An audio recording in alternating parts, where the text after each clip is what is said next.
I did my tax return for the first time after college and decided this is what I want to do. It was actually a lot of fun for me. Rutgers was absolutely necessary to get to where I am now because I really did discover not only what I wanted to do, but how I wanted to do it in terms of finding a job, in terms of how to do research, how to have those skills to just be good in tax.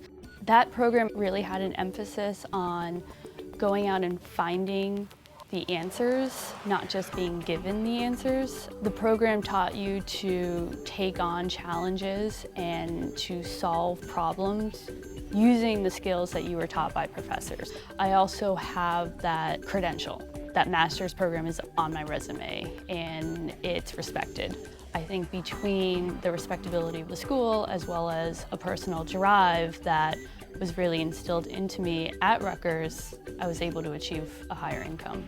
I tell anyone at work who has a small interest in getting a master's in tax that they need to go to this program. The professors I had were really engaging, really passionate about what they did, so that passion was something that I latched onto. I still talk to several professors. I still do things with the school. I think it's actually a great community for as big as Rutgers is. I was surprised that it has the same level of community as my small liberal arts college undergrad, and I have a lot of pride because of that.